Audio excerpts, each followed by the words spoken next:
Hello, everyone, and welcome to Molehill Mountain, episode 159. Andrew Eisen here, and I don't know when Zachary's coming back, week or two or something like that.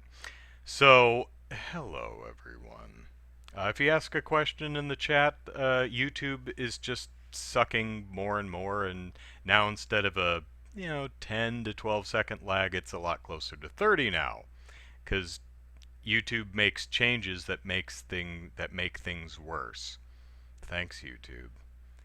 Uh, Makes me very nervous for the Extra Life charity event. You know, maybe I'll just have to keep it exclusive to Twitch or something like that. Eh, whatever. It is what it is. So, what should we talk about this week? Well, I finished what I was playing last week, Zero Time Dilemma, and I would say it is my least favorite of the Nonary games. I forget what the whole collection is called, but there's 9 hours, 9 doors, 9 persons. Um, Virtue's Last Reward and Zero Time Dilemma. I like the first two better. The third one's definitely my least favorite, and mainly because of pacing. Essentially, it's a visual novel with escape rooms in it. Last week I told you that the beginning of the game is about an hour and a half until you get to your first puzzle. Well, that's nothing compared to the end of the game. The last 6 hours of the game have no gameplay in it. The story is still pretty interesting. They play around with a lot of interesting concepts, so I wasn't bored or anything, but that's might want to. It's still a video game, folks. Might want to work on the pacing a bit there. Um, let's see. The other thing that doesn't quite work about the game for me is there are 9 characters, and you're split into 3 teams of 3 people each. The problem is I only wanted to play the D team because the other 2 teams, the C team and the Q team, had at least one character in it who was just annoying as hell. In the C team, Junpei, who's been in other games, is there, but he's just so moody and broody and cynical. He's just so unpleasant to be around. I'm like, I don't want to play with these people. The Q team has Eric in it, who's just aggravating and annoying. Uh, he's simultaneously whiny and violent. Uh, Also, it's interesting that this is the first 3D game of the series, really, with full 3D models and such that are kind of animated, although they seem to have thrown all the animation budget into Mira and Diane's chests, because those are the only things in the entire game that are fluidly animated. The rest of it is very stilted. It looks like a product of Bring Your Kids to Work Day for the animators. Um, Also, there's kind of an issue with because you hop back and forth between the timeline, you end up getting a lot of the same information over and over, which gets a little boring. It's like yeah, I know these characters don't know because it's their first time through the time loop, but I know and I don't need to hear it anymore. And it sounds like I'm being very negative. I'm just being critical. Uh, I'd say weakest game in the series. The puzzles are fine, if a little on the easy side. They're still fun. Um, there's some good storytelling. The last bit of the game, you just go bouncing around the timeline, and even though there's no gameplay there, it is pretty fun. But yeah, not the strongest entry in the series. That's that's a shame. So, what else can we talk about? I mean, there's not really anything interesting happening this week, right? I mean, oh, Sony versus Disney, suggests Snake. Okay. So there was some stuff this week about how, uh, so once upon a time, Marvel was not doing too well, so it sold off its properties to various studios. Sony ended up getting the Spider-Man license. And in the early 2000s, they made a pretty good Spider-Man movie. And then 2 years later, they made a really good Spider-Man movie. And then a couple years after that, they decided that they knew best and decided and ruined Spider-Man 3, which had some moments, but um, overall was kind of a bad movie. So then they rebooted Spider-Man, and it was terrible. And then they made a sequel to the reboot, and it was terribler. So by this time, Disney owned Marvel, and Disney said, we're making superhero movies, and we're making them good so that people actually enjoy them. How about this? We share, and we you can still make the movie, but we have creative control, and they can share space in our universe that's already super popular. And they said, all right, well, let's try it out in one of your movies first and see how people react. So in Civil War, Spider-Man shows up and people reacted positively, let's say. So they went ahead and made a Spider-Man movie, which was well received. I thought it was pretty good, pretty entertaining. I don't think they had a real handle on what the moral or message or theme of the movie was, but it was still an entertaining movie. It really succeeded on the strength of its characters. And they said, ooh, we've got something here. So they made another one. But first, Spider-Man was in 2 Avengers movies, and they were pretty great. And then they made another Spider-Man movie together, and it made all the money, and it was pretty good. And so, of course, Sony and Disney sat down and said, up yours! Up yours! Up yours! And now they're not making Spider-Man movies together anymore, so Sony is probably just going to take the Spider Ball and make bad Spider-Man movies until they realize that they suck at making Spider-Man movies and bring it back to Marvel. Or will they? Because Venom I did not see because it looked crap, and I heard it was crap, but most people seem to think that it's really entertaining crap. And Into the Spider-Verse was quite good. I wasn't as gushing over it as a lot of people seem to be, but I thought it was pretty good. But it was also a movie that Sony didn't know was good, but it won an Oscar. It was something that they advertised kind of lightly and kind of dumped out there. They just let one of the Sony animation studios make a fantastic Spider-Man movie, and we're like, oh, no one cares. It's Spider-Man. It looks weird, yeah. And it was great. So Sony clearly has no idea what the hell it's doing with these properties. I would love to be proven wrong with subsequent Spider films, but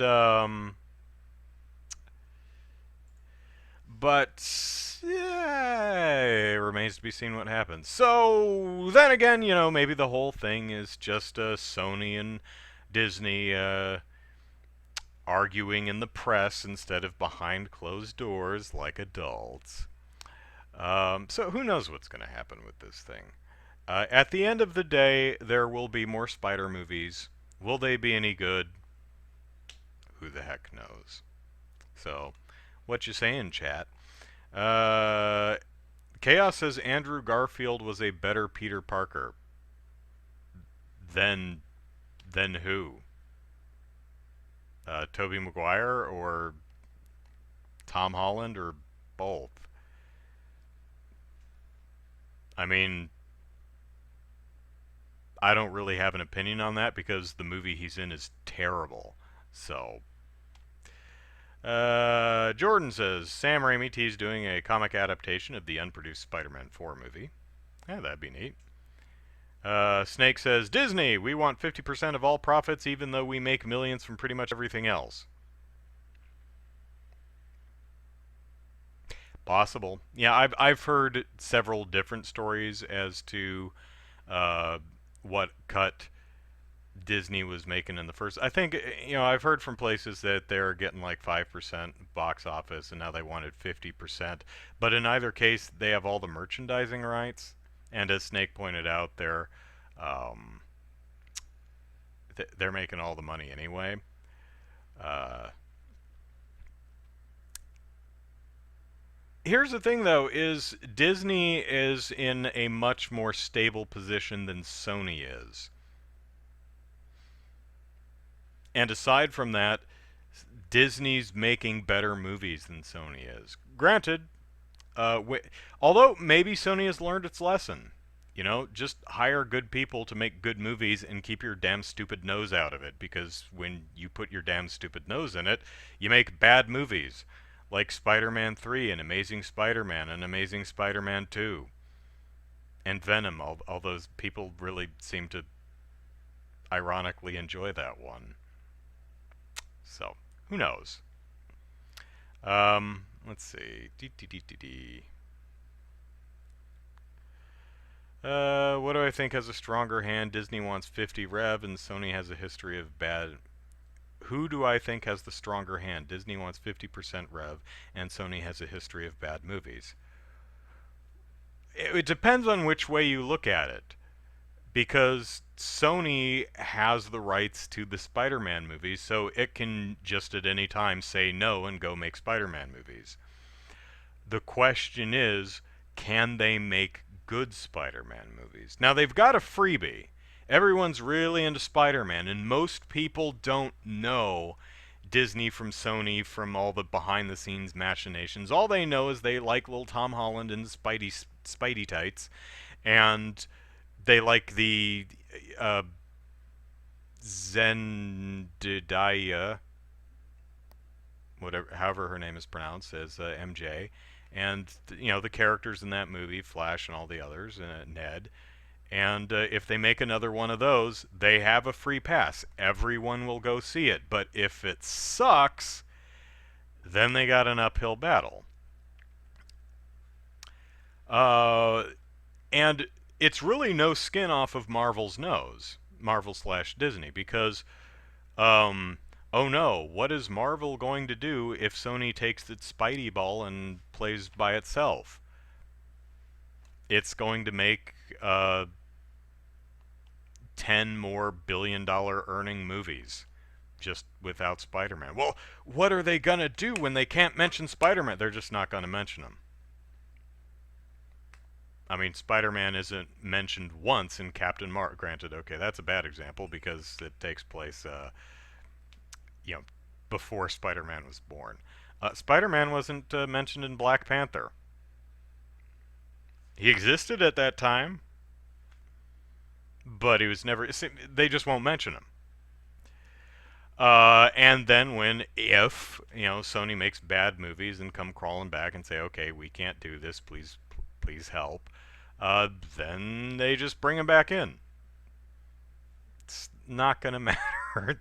So I mean, it really depends on what perspective you're asking when you say who has the stronger hand. I would say Disney has the stronger hand because they they have more money, they're a more stable company, and they generally make better movies.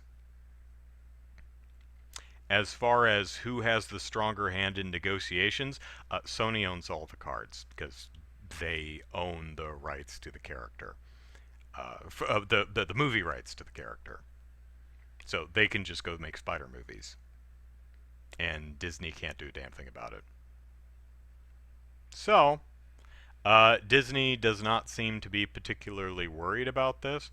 Now there could be like little ploys, like Disney's like, all right, we'll see what the audience thinks. Of course, if Disney does something like say, okay, the people have spoken, we'll only take a 20% cut, and yeah, again, they're making billions of dollars. Who cares? Uh, that's free good press. Disney becomes the heroes for doing the right thing, and Sony looks like greedy jerks. I mean, in the eyes of most people, if any of them are paying attention. Uh, Snake, tone down the language a little bit for the chat, please. I mean, you're not saying anything particularly bad. You're just dropping a bunch of F-bombs, and I'd prefer you didn't. Let's see. Okay, let's see. Still say Disney's being greedy is the reason we aren't going to get to see Spider-Man 3. Oh, you are going to get to see Spider-Man 3. So, but if you mean if Spider-Man 1 being Homecoming, 2 being Far From Home, that's Spider-Man 3, you're still going to see Spider-Man 3. It's just not going to have any of the other MCU elements in it. It'll still be Spider-Man 3, still have Tom Holland, possibly still, what's the director's name? Is it Tom Watts? And probably the rest of the cast too. So you'll still get Spider-Man 3. Will it be good? I certainly hope it will be. Do do do do do. Do do do do do do. Angry Birds 2 movie? Yeah, I don't care. I heard it was better than the first, but still don't care. Everyone on most social media outlets are siding with Sony. In what regard? I mean, there is several different ways to look at it. I mean, Sony is in the right. So is Disney. So, I mean, there's really no bad guys here. Sony owns the film rights to Spider-Man. Marvel says, "Hey, if you give us 50% of the box office, we'll help you. We'll produce it for you, or help you make it, or whatever." And Sony said no, and Disney said, "Okay, that's it. All right, we're still getting Spider-Man 3. It's just at this point, unless something changes, not going to have any wider MCU stuff in it. Again, unless something changes." Now, some people may say, well, Sony should have full creative control over Spider-Man. Based on its track record with Spider-Man movies, I would disagree with that. Others' mileage may vary. Let's talk Morrowind. I don't like it. Good talk. Siding with Sony like Disney is being greedy. Sony is in the right. Disney, reportedly, Disney is asking for more money, and Sony is in the right. So that is correct. But that doesn't mean either company is wrong. Companies exist to make money. Disney saw it had the leverage to make more at, so even if Sony, when Sony makes Spider-Man 3, Disney still has the rights to all the Spider-Man merchandise, as I understand it. So, kind of a win-win for both companies. Sony divorces from Marvel, uses the goodwill it generated with that partnership to get a step up on the next Spider-Man movie, and makes more money. Marvel doesn't have to work with another company and still makes money off of the merchandising aspect of the Spider-Man IP. And it will probably get it back eventually anyway. So, not really a big deal. I mean, the only thing to potentially get upset over is having no faith in Sony making a good Spider-Man movie. I get that. I get anyone who'd be like, "Oh man, Spider-Man's gonna suck again." It's a valid worry. I mean, it's not necessarily going to happen, but it's a valid concern. Then again, Disney making any movie, including Spider-Man 3, not guaranteed to be good either. I mean, they have a really good track record with this stuff, so it's probably going to be at least pretty good or fine, but, So, Jordan says, as much as Spider-Man helps Sony, pretty sure the PS5 is going to make bank no matter what. True, but there's a bit of a division between Sony Pictures and Sony Entertainment, Sony something. I mean, it's all Sony, but there are different divisions, and I've heard that Sony's trying to divest itself from some aspects of its holdings. I don't know what. I don't follow this stuff that closely. So, um, but it is interesting that Sony is taking its Spider Ball and making Spider-Man 3, and it also bought Insomniac, which last year came out with the very well-received Spider-Man the game, whatever it was called. I think it was just Spider-Man the video game. Um, so a lot of eggs in the Spidey basket. I could go for more Spider-Verse. I thought the movie, I I'm not in love with it like so many are, but I thought it was pretty good. I could go for more. Chaos says, don't know if true, but what I heard is that Sony funded the movies and the split was 5% Disney and 95% Sony. Disney wanted 50-50 without putting up any money to make it. That's one of the things I've heard too. Did I ever check out Lobotomy Corporation, that video game you talked about? Yeah, that looked interesting. I mean, I didn't play it. I just, you know, checked out the trailer for it. Thought it looked neat. Sony Interactive Entertainment. Thank you, Chaos.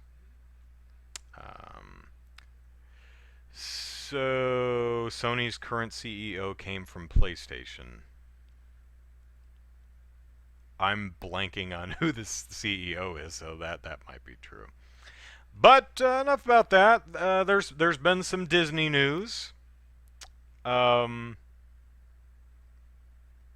what's really sad is though the time Spider-Man is hit and miss, Fantastic Four never gets a chance. Sure did. It had three. It blew all of them.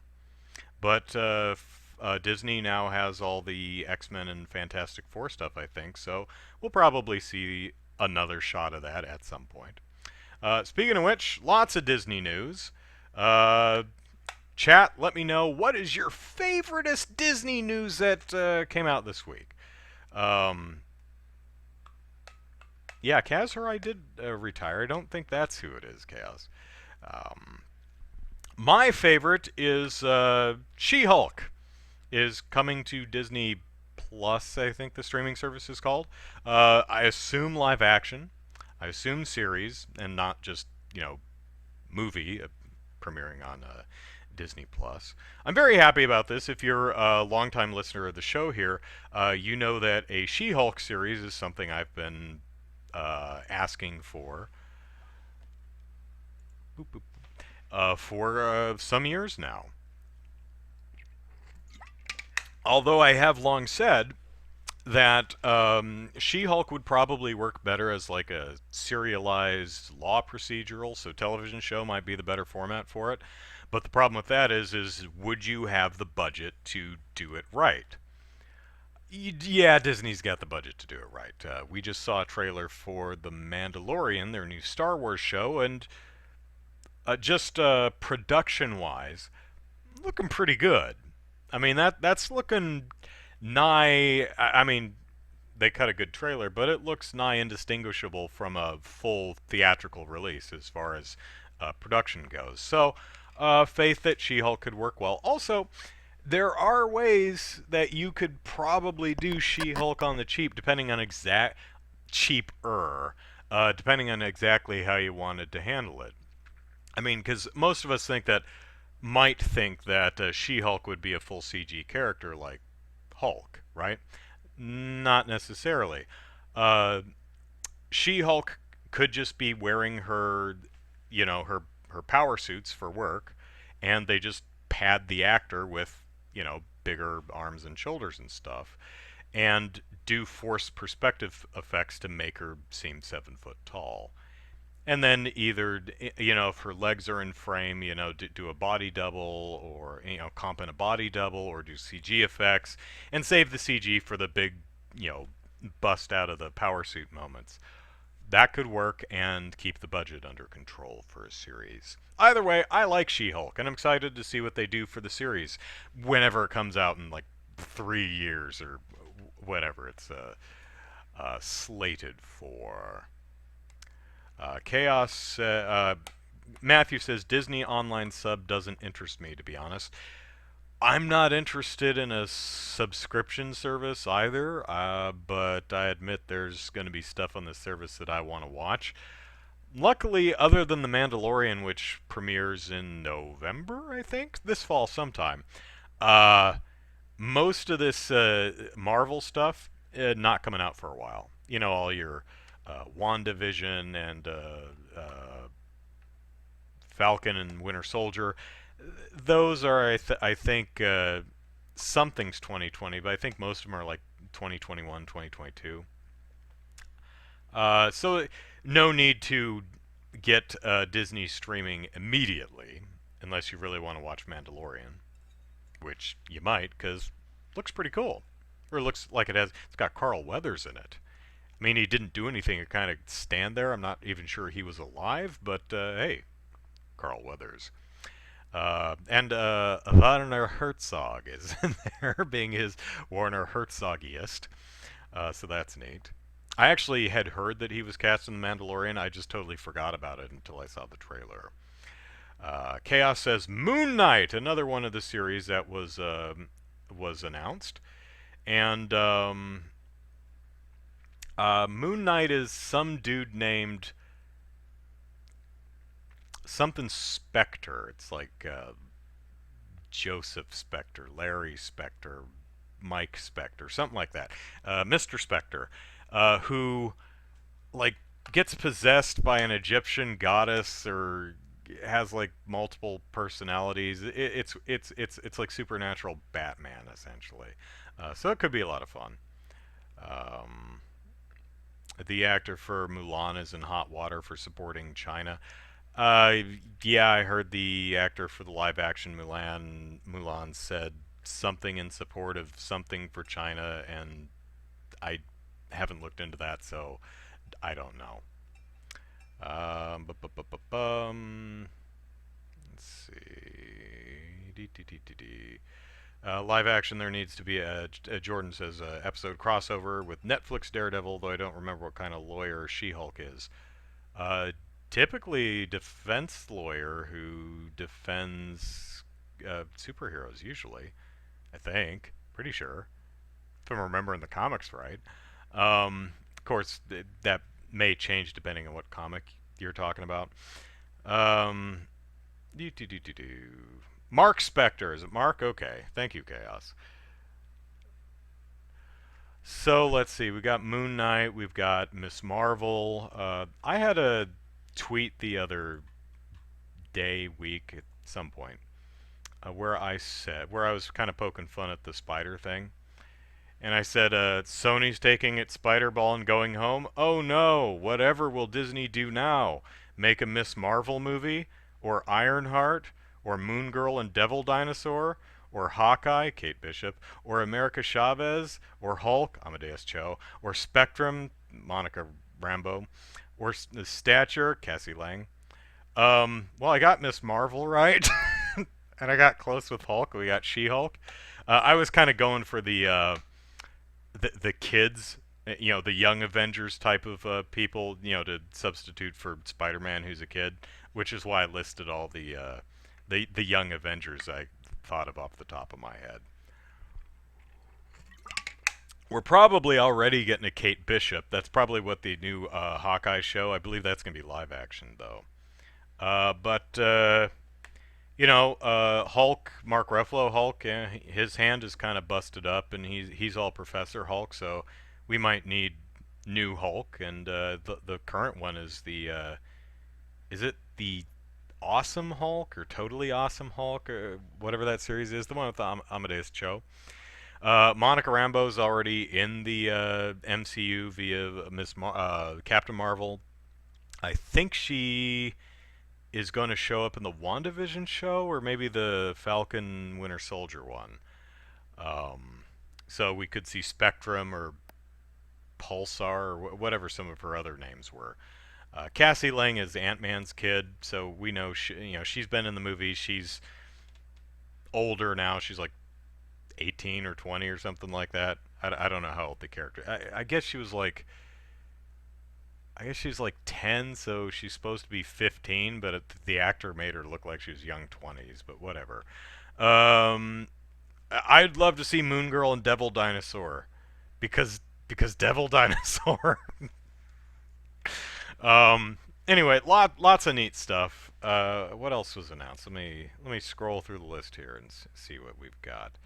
So, new Lizzie McGuire. I know nothing about that, so I mean, it's Hilary Duff's old character. Apparently, she's going to play the character in her 30s. So if you were a fan of her back in the day, that could be cool. Phineas and Ferb have a new movie. I don't care because I didn't care for the show. Didn't like the art style. They're doing a high school musical that's about the high school where High School Musical took place, and they're going to do a musical about High School Musical in the High School Musical high school.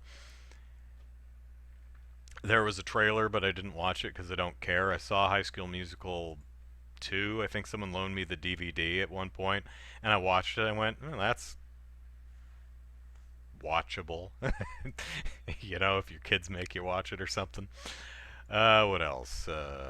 There's a Toy Story spin-off. Don't care. I'd like to see Toy Story 4. I haven't got around to it. There's a Monsters Inc. spin-off that takes place after Monsters U, which I didn't see.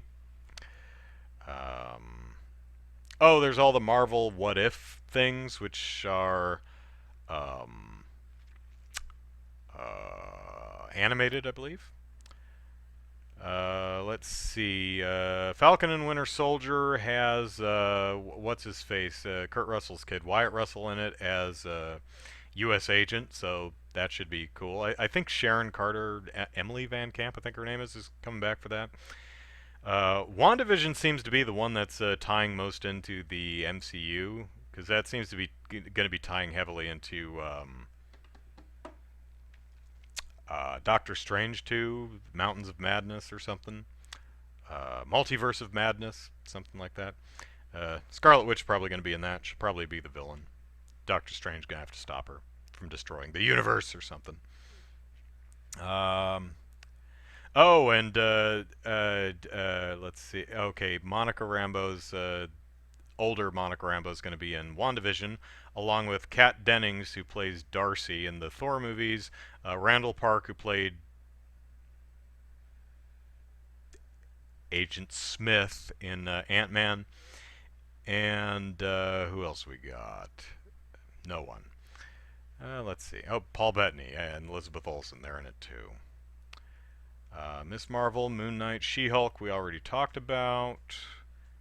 Let's see. Jeff Goldblum has a Jeff Goldblum show. I don't care. I like Jeff Goldblum, but I don't care. Kristen Bell has some reality show. Don't care. Live action Lady and the Tramp trailer looks kind of bad. I don't know. What do you think? Should they have gone the Lion King route and just fully CG'd it? Because it looks really awkward.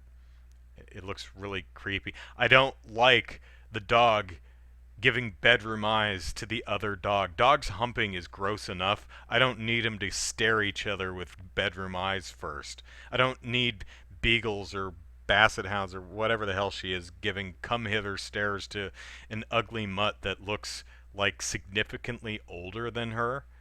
You know, I mean, she's a 1 year old, maybe. He looks like he's been out in the street for years.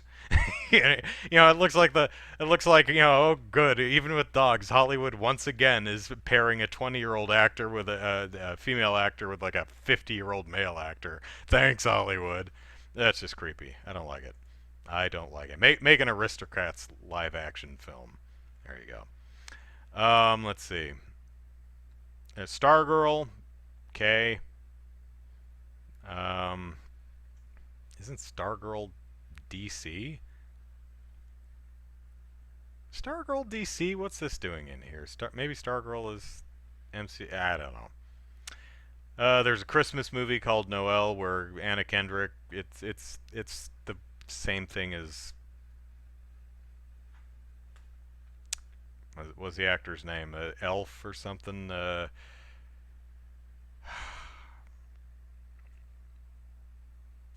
He's the guy from Anchorman. You know what I'm talking about. It looks cute. And there's a Muppets thing. There's another thing. Oh, Clone Wars they're apparently still making. So we've got another season of that coming. Cassian Andor is getting their own series even though he's dead. So I guess it takes place before Rogue One.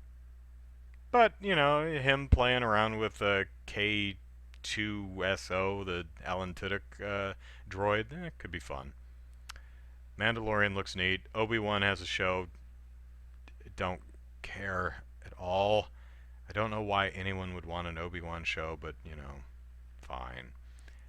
Uh, and Rise of the Skywalker, I think, is episode, what are we on now, 9?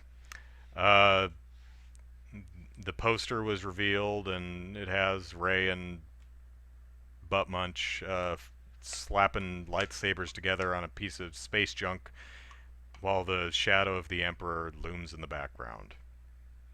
Okay? I'm actually honestly more excited for The Mandalorian and whatever Star Wars comes next. I'm kind of sick of still going to go see it, but I don't care about Skywalker stuff anymore, or the Emperor, or I'm like, that particular era of Star Wars I am just done with. Especially because I don't trust J.J. Abrams not to loop crap into, oh, you're the secret love child of this person, and I'm like, oh god. But I'm being harsh. I'm being unfair. I'm judging something I haven't seen. I will hopefully be pleasantly surprised. So let's see. What's the chat saying? Da da da da da. Oh yeah, there's a live action 101 Dalmatians movie, which is going to be a prequel because Glenn Close doesn't want to do it anymore, I guess. And you know, fine. I guess it's going to be the before she became a puppy poacher. I don't know.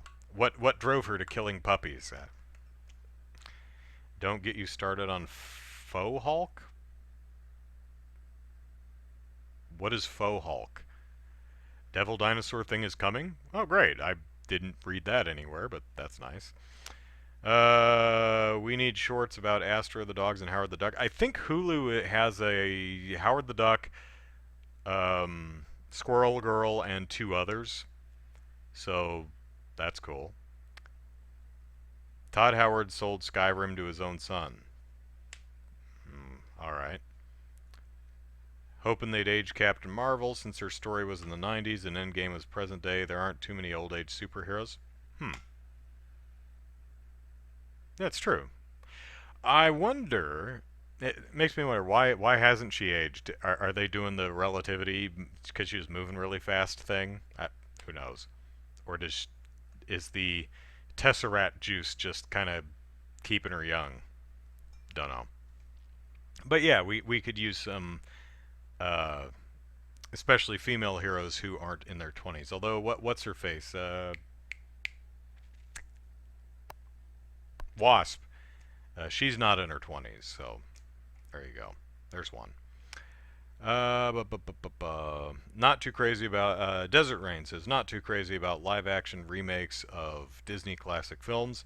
Neither am I. Chaos says Stargirl is DC. I thought Stargirl was DC, so what the hell is it doing in this Disney list?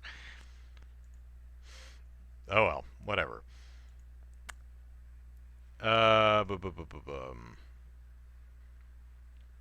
Desert Rain says I agree about the age gap of romantic pairings in general. Yeah. To be fair, again, in general, and there's nothing wrong with having with a couple having a multi-year age difference between them. The problem is when that's almost all we see in the same direction every time. But yeah, variety, spice of life.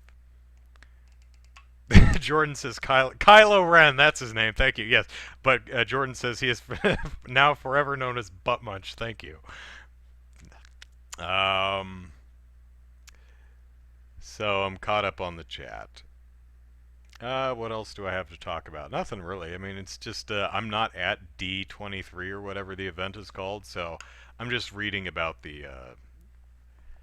I'm just reading the headlines that hit various entertainment sites, and there's almost no news on any of this stuff. I mean, and a lot of Eternals for that wasn't in the list. Saw a saw a picture of the cast on stage for Eternals and pictures of them in, I think it was concept art costumes, and they were all jumpsuits, but looks fine. I like how live action, Jordan says, live action Lion King got nominated for an animation award. And it's because it's not live action. I swear it's petty, but that's the thing that bothers me the most is Disney selling, rather marketing The Lion King as a live action film when it's not at all. I don't know why that bugs me so much, but it so totally does. It's like, who cares, honestly, but I don't know. It's my craw, it sticks in it. So, let's see. Miss Marvel, I would imagine, is probably gonna, along with the WandaVision stuff, is gonna end up in the main movies. But I think the streaming service with She-Hulk and Moon Knight and all those, and especially the what ifs, are more like market research for Disney that we pay for. Ooh, sly Disney. What if we can get our customers to pay us for our own market research? Ha ha! Sly dogs. Sly dogs. Uh, uh, I don't like summer. It's too damn hot. So, let's see. Astral Chain comes out in a week. I'm excited for that because it looks good. It's by Platinum Games, who make good games. And it's got a stuffed dog animal costume that you can wander around in and pick up trash, so that looks cool.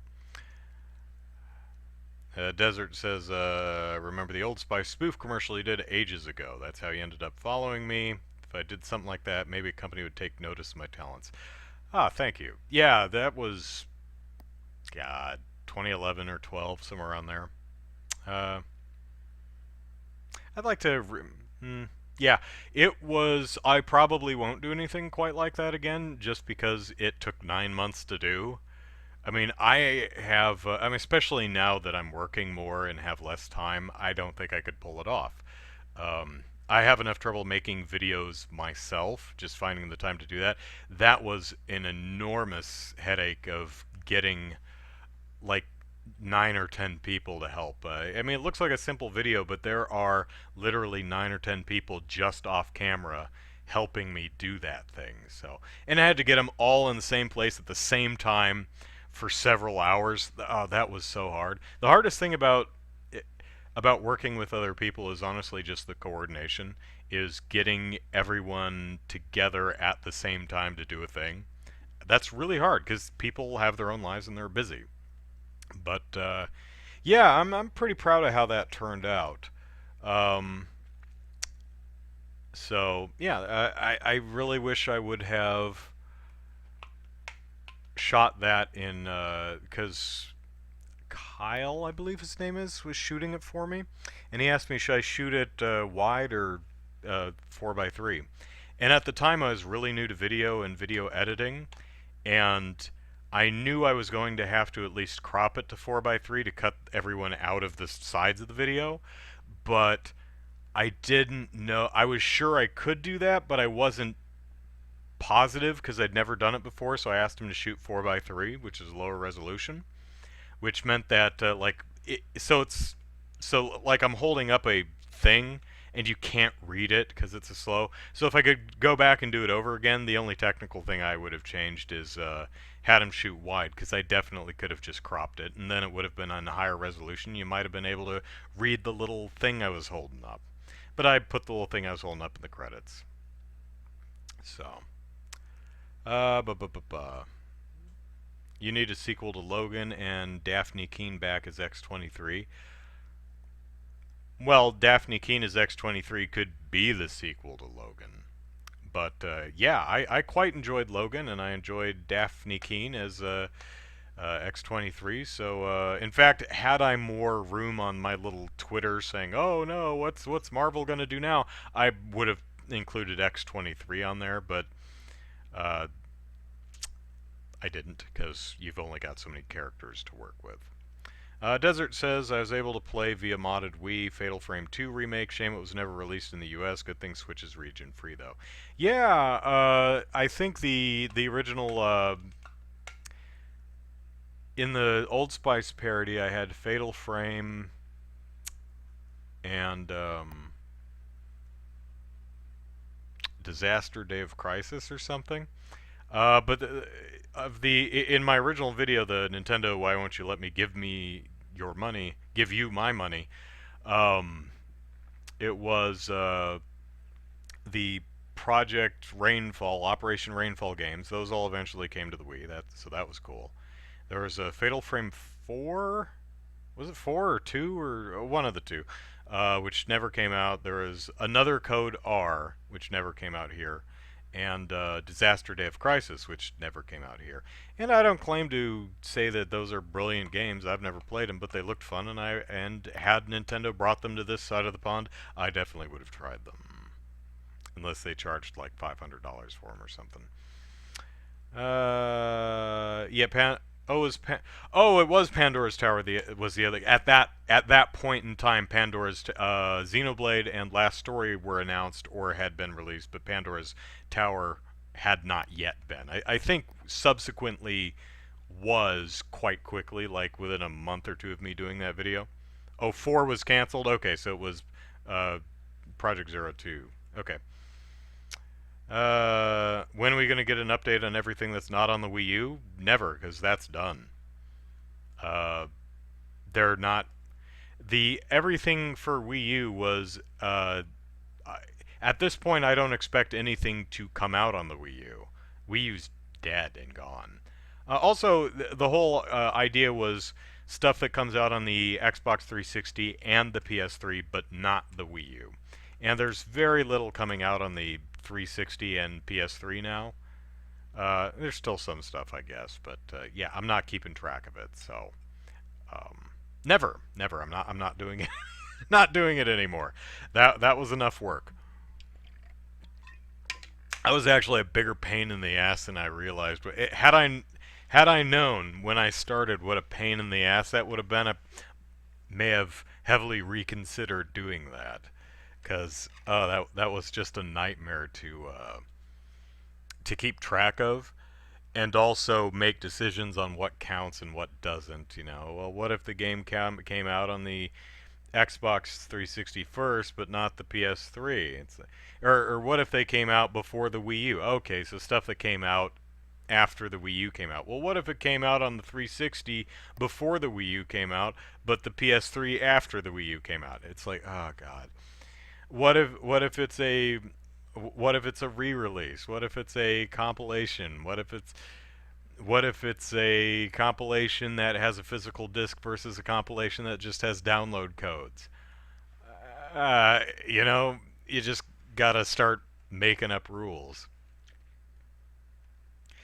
I like the Wii U. Was it a total disaster? Maybe total -2, if we're being charitable, but I mean, it wasn't like a Virtual Boy type of flop, but yeah, it didn't do well, which is a shame because I like the Wii U. It's got some great games on it. I am one of those who actually finds the gamepad comfortable. I know a lot of people complain about it, but this is not an uncomfortable thing for me. I really don't like that the stick is up here instead of down here where it should be. But whatever. Could still use it. And I admit, after coming off of the Wii U, I found myself occasionally looking down at a controller to look at a map or status screen and going, oh yeah, I have to hit pause. One problem I had with the Wii U was even Nintendo didn't know what to do with it. I still maintain that Ubisoft with Zombie U was the only company that did anything with the screen on the controller that made you say, oh, okay, I get why there's a screen on the controller. It became part of the game. It's like, oh, we can put a map or the menu on the controller. Yeah, or you could just put in the pause menu.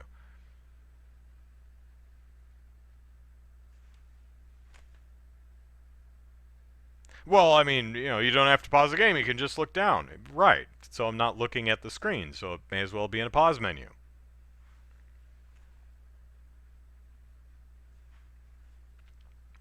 Although it was easier to, tap on options or, drag maps around and stuff. So there were some neat things, but Zombie U was really the only game that made it an integral part of the experience. Zombie U was ported to the PlayStation Xbox consoles, and it was playable, but I genuinely feel that it lost some of its personality in the transfer because there's no screen on those controllers. Um, so that's probably why Zombie U is my favorite Wii U game. I wouldn't say it's the best Wii U game, but I'd say it's my favorite. Pardon me. Desert says I lost mine in a house fire after they made in a Blackwater digital only in North America. Didn't want one again. I'm very sorry you had a house fire. That sucks. Oh, and now I've got the hiccups. Lovely. Yeah, I really would have liked to have purchased Maiden of Blackwater, but it never, at any point, so far as I'm aware, ever went on sale. And I'm sorry, Nintendo, it's just not a full price game. I played the demo. It's interesting, it's intriguing, but I ain't paying full price for it. And I don't remember what full price was. I'm guessing $60. Um, I mean, not even for a Halloween sale, really? Come on, come on. Oh well. Um, Snake critiquing Zombie U says, "I wish there were more varieties in the melee weapons. I think the cricket bat was the only melee weapon. You could put some different stickers on it, but I think it was the only melee weapon. I mean, you could, shove zombies with anything you happen to be holding, but I think the cricket bat was the only melee weapon. Or more varieties in weapons and zombies in general. Yeah, it didn't bother me because that's the type of game it was. You know, I mean, I could certainly respect anyone who came away from the game feeling that way, but that aspect really genuinely didn't bother me. $50. It was the price for Made in Blackwater Fatal Frame. Yeah, I'd have paid 30 for it. 50? No. Sorry, Nintendo. So instead of some money, you get no money because you absolutely refuse to put the game on sale. And if it was ever on sale and I missed it, well, you should advertise it better because I had my eye out. Let's see.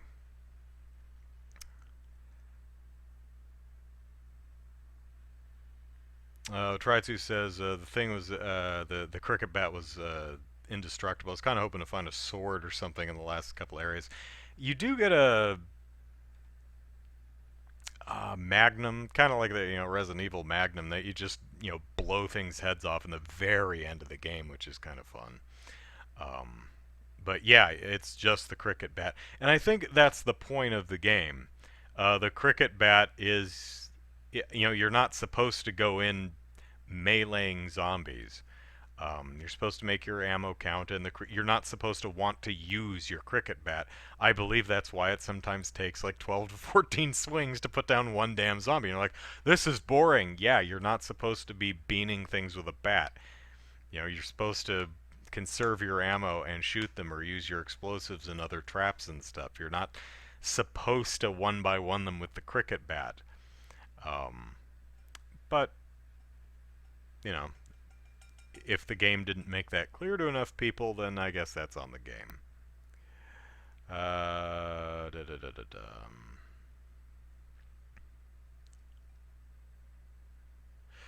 Snake says I would buy a modern day Fatal Frame title if they made another one. A lot of horror games today are kind of dumb. Yeah, not a lot in the realm of horror. Most of the horror stuff you see are some of the smaller projects, and like itch.io and Steam and such. But I mean, would you even consider Resident Evil 2 remake a horror game? It's more of an action game with horror elements. It's still great, still like it, but at least I'm assuming I haven't played it yet. But it's on sale for like $33, so I might pick it up. But I do have a lot of other things to play. But a lauded horror franchise that I genuinely just don't like, Silent Hill. I just don't like those games. I don't think they're fun or scary or interesting. I just think they're genuinely bad games. They're bad, which not surprising. They're on the original PlayStation, which was bad because the PlayStation couldn't draw at all. So, and this is coming from a guy who happily played on the N64. So, let's see. Da, da, da, da, da. Snake says, I get what they were going for, but every time I found ammo, it wasn't a lot. By the end of the game, I had 2 clips for my rifle and 4 clips for my handgun. Let's see, so using melee was the only viable option because they just didn't give enough ammo. Or you're just a terrible shot. No, I know. It says even hoarding ammo and using it for boss fights, I didn't have enough using firearms to be viable. Yeah, you can. There are moments in the game where even I ran out of ammo, and you had to run or scrounge or bean some zombies. Yeah, you rarely ever have more than a handful of bullets for any of your weapons in that game, especially if you shoot everything, which you probably shouldn't. Like, if you see a zombie over there, just leave it alone. Just leave it alone. Anyway, I still like Zombie U. I thought it was a great game. Again, not the best Wii U game, but my favorite, and I think the one that makes best use of the gamepad. In fact, I remember when Nintendo first announced the Wii U and said, "Look, the controller has a touchscreen on it." My first reaction was, "Okay, why? What for? Why would I want that?" And I remember at E3 one year, in 2011 or whenever it was, they did a Wii U game montage, and Zombie U was in it. And there were clips of the game where the characters, oh, I've got to type in the code. Look down and type in the code. Look up, make sure a zombie isn't gnawing on my butt. Look down and type in the code. I'm like, oh, that's why. That's really interesting. I can't wait to see what other cool things they're going to come up with, especially Nintendo. I mean, it's their system. Surely they have some brilliant ideas. No, they had absolutely no ideas for it at all. None. That's kind of surprising that Ubisoft had one great idea and Nintendo had literally zero.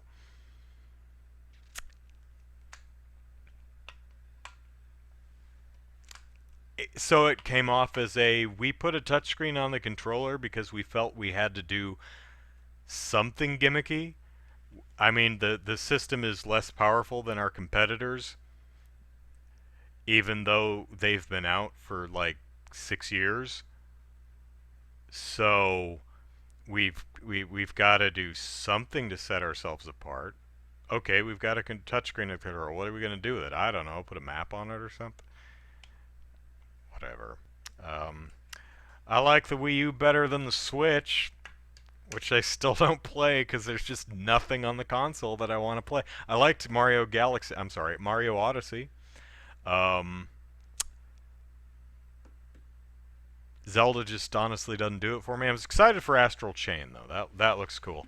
I actually did start what's it called? Mario plus Rabbids Kingdom Battle, and it's cute, and I liked it, and I played about a world and a half, and then I was just kind of done with the game. I didn't really want to play it anymore. I'll probably go back to it in a while, but I don't know. I got what I wanted out of the game. I was like, I'm certainly glad I didn't pay full price for that. Of course, I'm not an XCOM kind of guy either. I just looked and I said, oh, that looks baby's first XCOM. That looks for me, and it's cute. It's fun for a while, but and it's not a bad game. I think it keeps things different, but I got like halfway through World 2 and I was like, I just don't feel like playing anymore. Oh well. Yeah, Astral Chain comes out Friday. Looks like a blast, says Atritsu. Yes, I agree. Snake says, but I can't talk considering how I find Morrowind fun. Yeah, I don't like. I've played Morrowind and I've played what's the fourth one? Oblivion. I've not played the fifth one. Is Skyrim. So I've played Morrowind and I've played Oblivion, and I don't like either of them. I find them really clunky and boring and not fun to play. My biggest problems with them, I've mentioned this before, my biggest problems with those games are the combat. The combat is just the weakest, most unsatisfying combat system I think I've played in any game ever. It feels like you're just kind of waving a sword in a enemies. You never feel like you're actually ever hitting anything. They just eventually die. You feel like you're going, and then sometimes they fall down. It actually got better in Oblivion, but not nearly enough. And from what I've seen of Skyrim, it's even better, but still not nearly enough. So I think I appreciate what those games try to do, but I just hadn't found them fun to play, so I think the Elder Scrolls games just aren't for me. So Morrowind is more D&D centric than what, Skyrim? I mean, I like D&D, so that shouldn't be a problem with me. Okay, Desert Rain has a bunch of games on the Switch that they like. Fire Emblem Three Houses, I have no interest in because I don't care for Fire Emblem. Marvel Ultimate Alliance 3, that didn't look interesting to me either.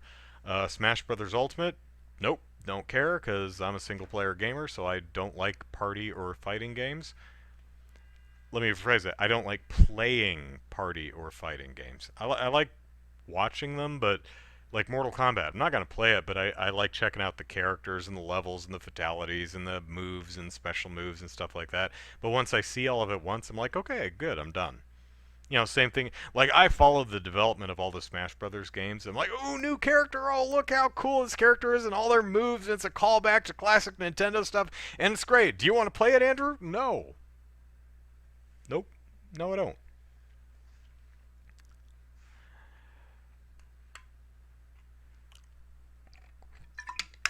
A lot of the stuff, the most popular stuff on the Switch, is multiplayer-centric games, like Mario Kart 8, Splatoon 2, um, 1-2 Switch, even Super Mario Maker 2 to a lesser extent. I mean, there's a single player, but the more point of the game is the community of it and sharing levels, and playing other people's stuff, and I don't care.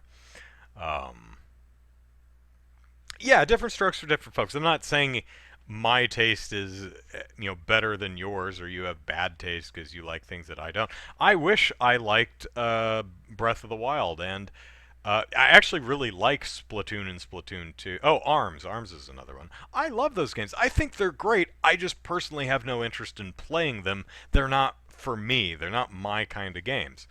Which is, unfortunate. I mean, to be perfectly selfish, I wish everything was geared towards me. But, the world does not revolve around me. There's plenty of other things I can play. And, there's some upcoming stuff I'm interested in. Astral Chain looks great. I'm sure Bayonetta 3 is going to be fun. Luigi's Mansion 3, I'm cautiously optimistic about. I really did not like Luigi's Mansion 2, but I really like the first one. Um, God, what else? Is there anything else on the Switch that I'm actually interested in playing? Um, hmm. Hmm.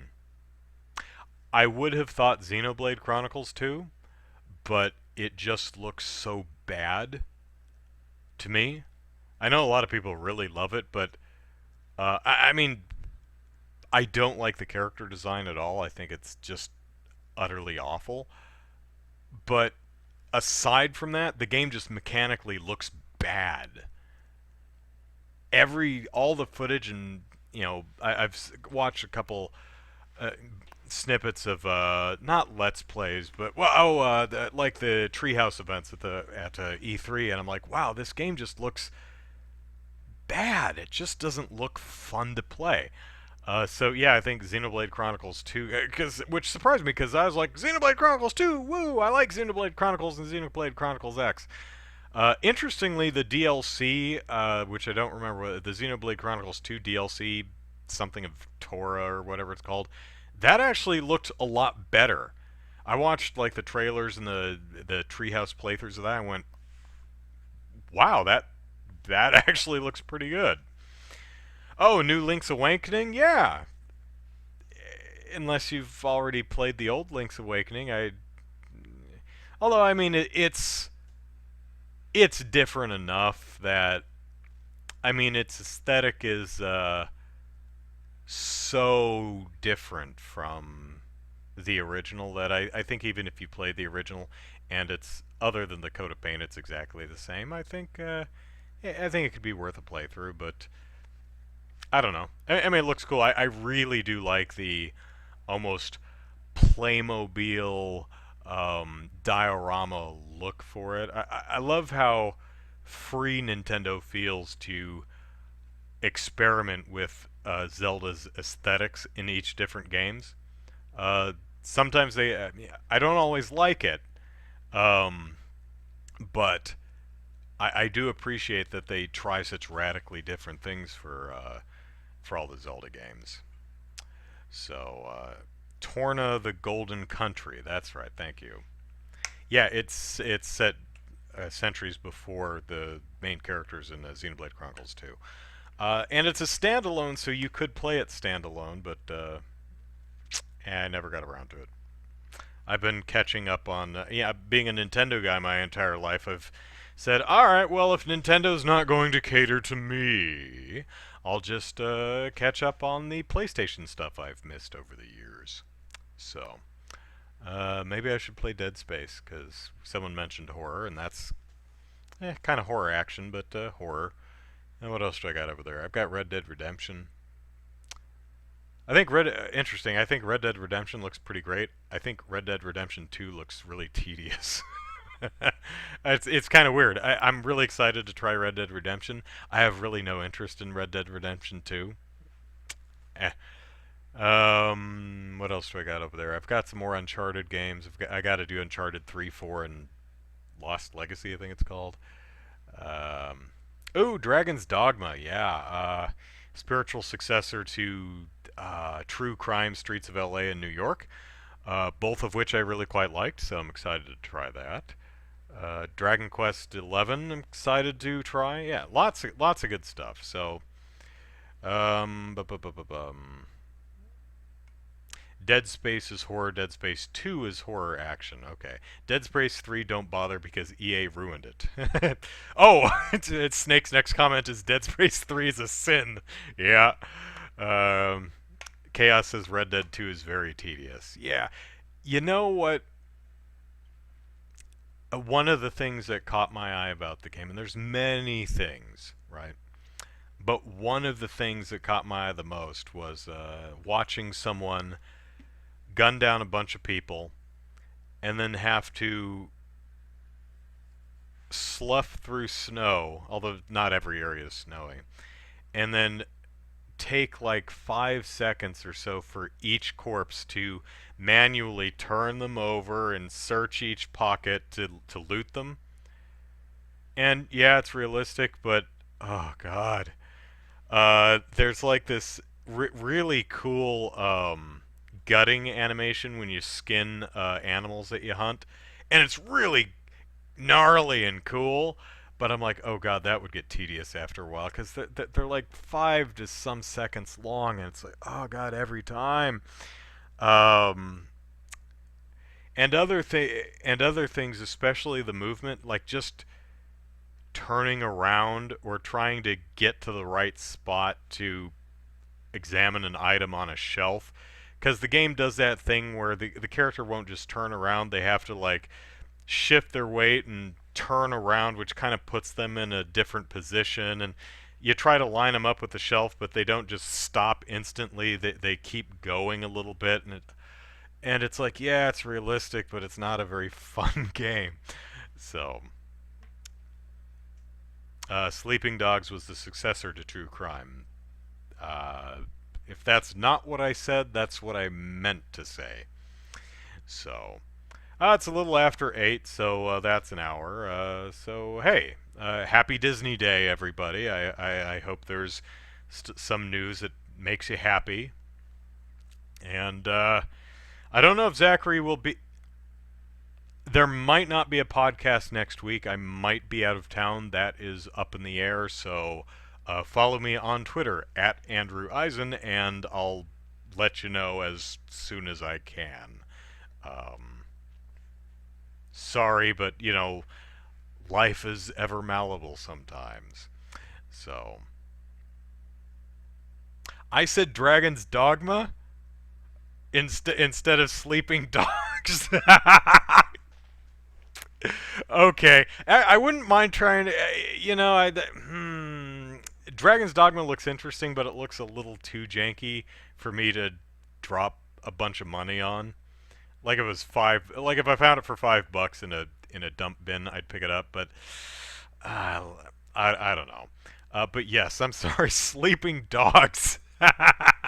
Sleeping Dogs. Yes, that's the successor to the true crime games. That's what I actually have on my shelf over there. So make a Discord so we can talk as a community. I'm considering it, but I don't have time to do anything with it, and it makes me feel like I'd have to moderate it, and I don't know if I have the time. Again, it's something I'm considering, but I don't know. I'm thinking about it. So, all right, that's it for me. I've got a new YouTube video coming out tomorrow. Nothing special. It's me eating some interestingly flavored ice cream. So look for that tomorrow sometime. And hey, the first video in months that YouTube did not inappropriately flag as unsuitable for advertisers. So yay. Of course, maybe it'll do that. I've had it sitting unlisted for a week so my patrons could watch it. Maybe the moment I hit publish, it'll get flagged. I don't know. We'll see. Follow me on Twitter at Andrew Eisen. And I'll see y'all next week. Maybe. I'll see y'all soon. Catch y'all later. Take care, everyone. Bye-bye.